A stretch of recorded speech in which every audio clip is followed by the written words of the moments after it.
Em agosto de 1966, 2 técnicos em eletrônica foram encontrados mortos no Morro do Vintém, em Niterói, no Rio de Janeiro.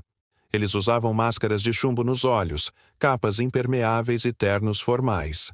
Ao lado dos corpos, um bilhete enigmático falava de cápsulas, metais e um sinal. Sem marcas de violência, o caso permanece um dos maiores mistérios da polícia brasileira até hoje. Ei, galera! Se você curte mistérios reais e histórias que dão arrepio, não esqueça de se inscrever no canal agora mesmo. Ative o sininho para receber notificações de novos vídeos. Dê um like se essa história já te prendeu e comente abaixo. Qual é a sua teoria sobre o que aconteceu? Vamos discutir nos comentários. E compartilhe com os amigos que adoram um bom enigma. Agora, vamos mergulhar nessa narrativa cheia de suspense. Boa noite, amigos do canal. Imaginem uma tarde quente de agosto no Brasil dos anos 60.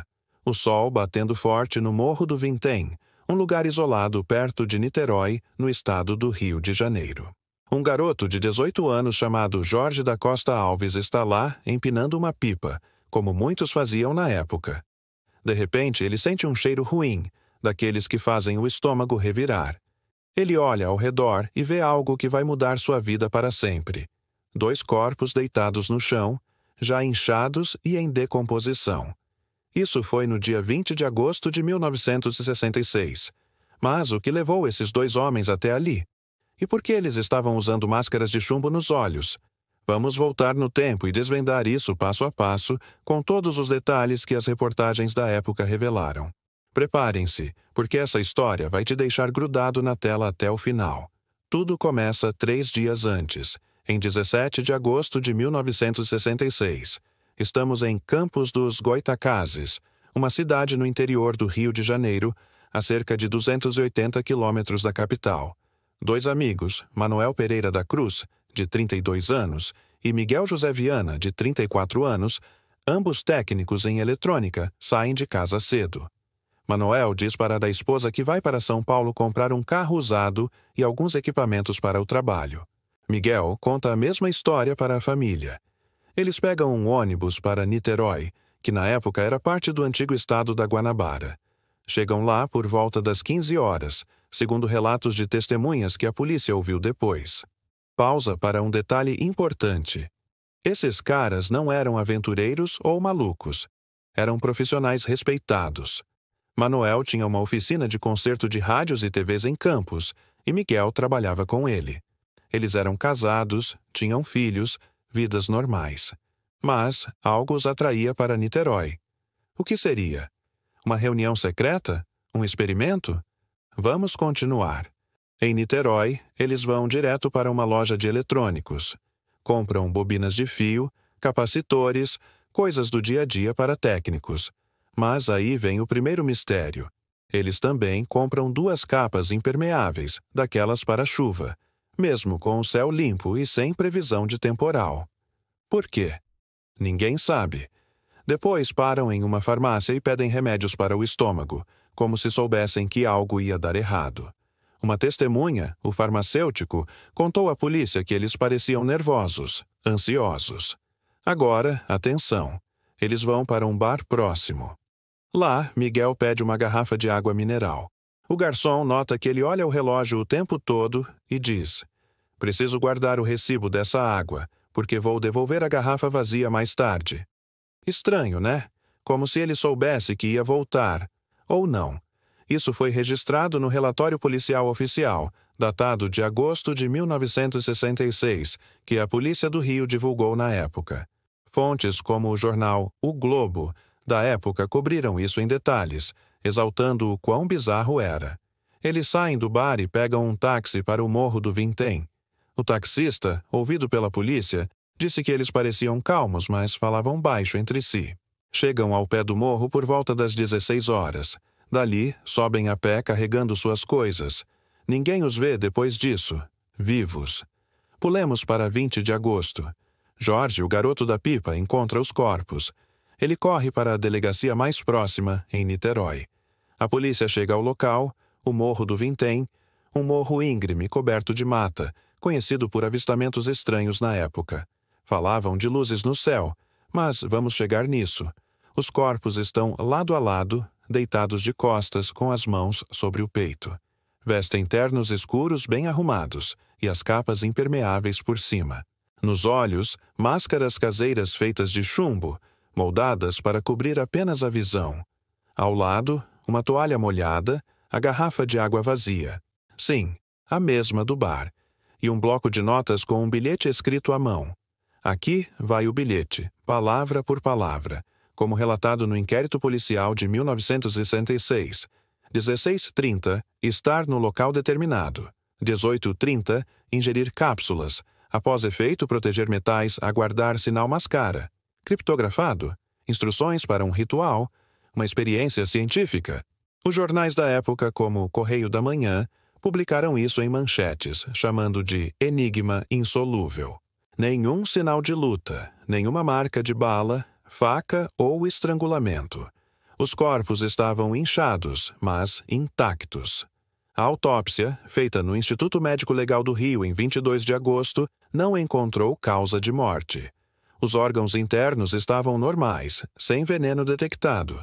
Mas espere, os corpos já estavam decompostos, o que dificultou os exames. Relatórios médicos da época, citados em livros como Mistérios do Brasil, de autores ufólogos, sugerem que algo radioativo ou tóxico poderia ter sido a causa, mas nada comprovado. Agora, vamos aprofundar nos pertences. Eles tinham no bolso cerca de 160 mil cruzeiros antigos, uma quantia decente na época, equivalente a uns poucos salários mínimos. Por que não foram roubados? Se fosse crime, o ladrão levaria o dinheiro. Além disso, um relógio de pulso parado às 18h30, exatamente a hora do bilhete. Coincidência? Ou o efeito das cápsulas parou tudo? A polícia investiga. Volta a Campos dos Goitacazes. As famílias contam que Manuel e Miguel eram fascinados por eletrônica avançada. Eles construíam aparelhos para contatar espíritos ou algo assim, segundo depoimentos de amigos. Um vizinho disse à polícia que eles falavam de experimentos com raios e sinais do céu. Em 1962, 4 anos antes, houve um incidente em Campos, uma explosão na oficina de Manuel, que a polícia ligou a um aparelho misterioso. Reportagens do Diário de Campos de 1962 confirmam isso, exaltando como ninguém entendeu o que era. Mas o suspense aumenta. Dias antes da morte, em 12 de agosto de 1966, uma luz estranha foi vista no Morro do Vintém. Testemunhas, incluindo um pescador local, relataram à polícia uma bola de fogo descendo do céu. Isso foi publicado no jornal Última Hora, em 21 de agosto, logo após a descoberta dos corpos. Seria um OVNI? Manuel e Miguel estavam lá para um encontro? Teorias ufológicas como as do pesquisador Jacques Vallée em seu livro Confrontations, de 1990, citam esse caso como possível contato extraterrestre. Vallée, um cientista respeitado, analisou relatórios brasileiros e exaltou a falta de explicação racional. A polícia ouve mais testemunhas. Uma mulher chamada Elcia, amiga dos dois, diz que eles pertenciam a um grupo esotérico em Campos, que misturava ciência e espiritismo. Ela contou em depoimento que eles falavam de ir proteger os olhos de radiação. Daí as máscaras de chumbo que bloqueiam raios. Isso está no arquivo policial, acessível em arquivos públicos do Rio. Semanas passam. Em setembro de 1966, a polícia encontra cápsulas vazias perto dos corpos. Análise mostra resíduos de uma substância desconhecida, possivelmente alucinógena. Livros como O Caso das Máscaras de Chumbo, de Carlos de Faria, publicado em 2005, compilam esses detalhes de reportagens antigas e exaltam como a polícia considerou overdose, mas sem provas. Mas espere, há mais. Em 1967, um ano depois, outro corpo é encontrado no mesmo morro. Um homem chamado Hermínio, também técnico com máscara de chumbo. Coincidência? Reportagens do Jornal do Brasil de 1967 ligam os casos, sugerindo um culto secreto. Teorias vão de suicídio ritual a assassinato por rivais em eletrônica. Vamos pausar para refletir. Imagine você lá, em 1966, lendo os jornais. O Brasil vivia a ditadura militar, mas esse mistério dominava as páginas. Programas de rádio, como os da Rádio Globo, debatiam teorias. Um repórter da Manchete Revista, em edição de setembro de 1966, escreveu: "Esses homens morreram esperando um sinal que nunca veio, ou veio e os matou." Avançando, investigações continuam até os anos 70. Em 1971, a polícia reabre o caso após dicas de OVNI. Um ufólogo brasileiro, A. Gira Gevaerd, em revistas como UFO dos anos 80, exalta testemunhas que viram discos voadores na área. Mas nada concreto. Hoje, em 2025, o caso ainda é aberto. Sites como a Wikipédia compilam fontes primárias e documentários no YouTube, como o do canal Investigação Criminal de 2022, recontam com depoimentos. Livros como Enigmas da Humanidade, de autores internacionais, citam isso como um dos top mistérios. E as teorias? Primeira, eles ingeriram cápsulas tóxicas em um experimento para viajar astral, misturando drogas e ciência, apoiado por análises químicas da época.